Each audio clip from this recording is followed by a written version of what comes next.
नमस्कार। आज देश की तमाम फटाफट खबरों में आपका स्वागत है। पूर्व कांग्रेस अध्यक्ष राहुल गांधी ने किसान संगठनों की ओर से आहूत भारत बंद की पृष्ठभूमि में शुक्रवार को कहा कि सत्याग्रह से अत्याचार, अन्याय और अहंकार का अंत होता है। उन्होंने ट्वीट किया, भारत का इतिहास गवाह है कि सत्याग्रह से अत्याचार, अन्याय और अहंकार का अंत होता है। आंदोलन देशहित में हो और शांतिपूर्ण हो। उल्लेखनीय है कि कई किसान संगठनों के संयुक्त किसान मोर्चा की ओर से आज भारत बंद का आह्वान किया गया है। प्रधानमंत्री नरेंद्र मोदी बांग्लादेश के 2 दिवसीय दौरे पर हैं। आज प्रधानमंत्री मोदी 16 महीने बाद किसी विदेशी दौरे पर गए हैं। कोरोना की वजह से 2020 में पहली बार ऐसा हुआ है कि प्रधानमंत्री मोदी ने एक भी विदेश यात्रा नहीं की हो।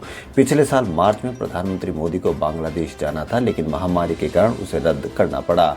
आज करीब 500 दिनों के बाद प्रधानमंत्री मोदी विदेशी दौरे पर निकले हैं। जब से नरेंद्र मोदी प्रधानमंत्री बने हैं, तब से उनकी 2 विदेश यात्राओं के बीच इतना लंबा अंतराल कभी भी नहीं रहा है। केंद्रीय गृह मंत्री अमित शाह ने शुक्रवार को असम के कामरूप में एक चुनावी जनसभा को संबोधित किया। इस दौरान उन्होंने कहा कि भाजपा के संकल्प पत्र में ढेर सारी बातें हैं, मगर सबसे बड़ी बात लव जिहाद और लैंड जिहाद के खिलाफ कानून लाना है। शाह ने कहा कि अगर भाजपा की सरकार सत्ता में आएगी तो ये कानून लाने का काम जरूर करेगी। कांग्रेस पर निशाना साधते हुए शाह ने कहा कि कांग्रेस पार्टी पूरे देश में बिखरी हुई पार्टी है। इनके पास भाई बहन के पर्यटन के अलावा कोई एजेंडा नहीं बचा है। कांग्रेस असम का विकास नहीं कर सकते हैं। असम का विकास मोदी जी के नेतृत्व में भाजपा ही कर सकती है। कृषि कानूनों के विरोध में किसानों द्वारा बुलाया गया आज भारत बंद काफी सफल साबित हुआ है। बंद का सबसे ज्यादा असर पंजाब, हरियाणा में देखने को मिला, जहां दोनों राज्य पूरी तरह से ठप हो गए। जहां सामान्य आवाजाही से लेकर प्रमुख मंडियों तक में कामकाज पूरी तरह से बंद रहा। देश की राजधानी दिल्ली में सुबह से ही भारत बंद काफी प्रभावी दिखा। किसानों ने यहां धरना स्थलों के आसपास आवाजाही के दोनों रास्ते बंद कर दिए थे, जिससे लोगों को काफी परेशानी का सामना करना पड़ा। अगर आपको घूमने फिरने का शौक है और आपने कश्मीर की वादियों को बहुत करीब से नहीं देखा है, तो जम्मू कश्मीर पर्यटन विभाग में पूरे देश के लोगों के लिए माइक्रो टूरिज्म की शुरुआत की है। Tourism agents association of Kashmir और पर्यटन विभाग ने देश की राजधानी दिल्ली से समूचे देश के लोगों को कश्मीर की वादियों को घूमने के लिए बुलाया है। कश्मीर पर्यटन विभाग के अधिकारियों ने बताया कि इस दौरान घूमने आने वाले पर्यटकों को कश्मीर के ऐसे इलाके दिखाए जाएंगे जहाँ पर अभी तक लोग नहीं पहुँच पाते थे। इसमें धार्मिक जगहों के साथ साथ सांस्कृतिक विरासत को भी दिखाया जाएगा।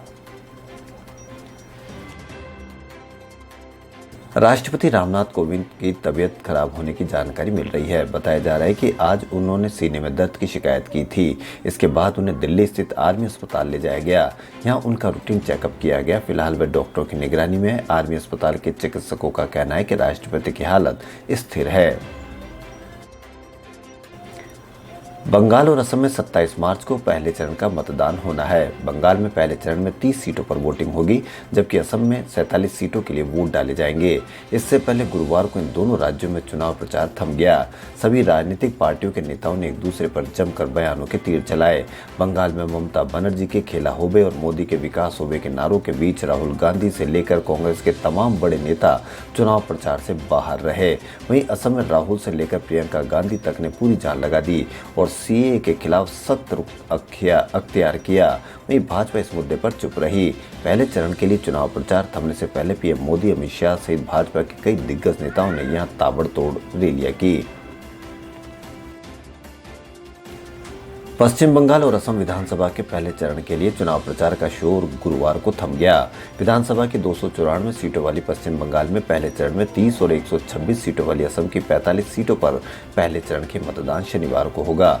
असम के 22 जिलों में इन 47 सीटों पर कुल 264 उम्मीदवार चुनाव मैदान में है। मुख्य मुकाबला सत्तारूढ़ भाजपा और कांग्रेस महागठबंधन के बीच है। केरल में विधानसभा चुनाव के बीच राज्य सरकार और केंद्रीय जांच एजेंसियों के बीच टकराव गंभीर स्तर पर पहुंच गया है। केरल सरकार ने प्रवर्तन निदेशालय यानी ईडी समेत केंद्रीय जांच एजेंसियों के खिलाफ न्यायिक जांच की सिफारिश करने का शुक्रवार को फैसला किया। ईडी केरल में सोना और डॉलर की तस्करी के मामलों की जांच कर रही है। मुख्यमंत्री पिनराई विजयन की अध्यक्षता में केरल कैबिनेट की विशेष बैठक में यह निर्णय लिया गया। पश्चिम बंगाल में 27 मार्च से शुरू हो रहे विधानसभा चुनाव में राजनीतिक दलों ने बड़ी संख्या में आपराधिक पृष्ठभूमि के उम्मीदवारों को टिकट दिया है।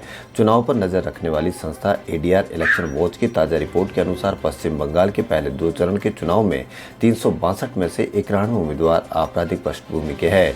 इन 91 उम्मीदवारों ने अपनी चुनावी हलफनामे में खुद घोषणा की है कि उनके खिलाफ अलग अलग आपराधिक मामले हैं। एडीआर इलेक्शन वॉच की ताजा रिपोर्ट के अनुसार पहले चरण के चुनाव में सबसे ज्यादा दागी पृष्ठभूमि के उम्मीदवार सीपीएम ने उतारे हैं। सीपीएम के 56% उम्मीदवारों ने अपने खिलाफ आपराधिक मामला घोषित किया है, जबकि बीजेपी के 42% और तृणमूल कांग्रेस के 35% उम्मीदवारों के खिलाफ आपराधिक मामले हैं।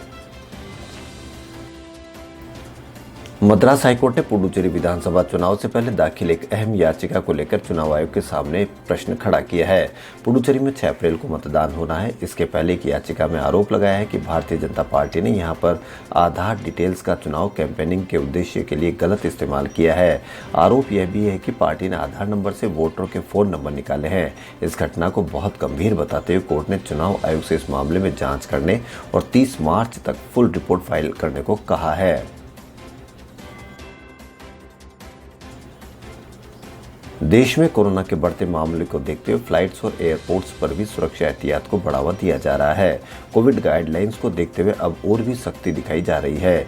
केंद्रीय उड्डयन मंत्री हरदीप सिंह पुरी ने बताया कि अब अगर यात्री कोविड-19 गाइडलाइंस और एसओपी का पालन नहीं करते हैं तो उन्हें नो फ्लाइट लिस्ट में डाल दिया जाएगा। एयरपोर्ट अथॉरिटीज को इसे लेकर निर्देश जारी किए गए हैं। मशहूर पत्रकार, लेखक और मुंबई इंटरनेशनल लिटरेरी फेस्टिवल के संस्थापक अनिल धारकर का शुक्रवार को मुंबई में निधन हो गया। वह 74 वर्ष के थे। वह हर साल नवंबर में आयोजित होने वाले मुंबई अंतर्राष्ट्रीय साहित्य महोत्सव के संस्थापक और निदेशक थे और साथ ही लिटरेचर लाइव के संस्थापक एवं निदेशक भी थे, जो शहर में साल भर साहित्यिक कार्यक्रम आयोजित करता है।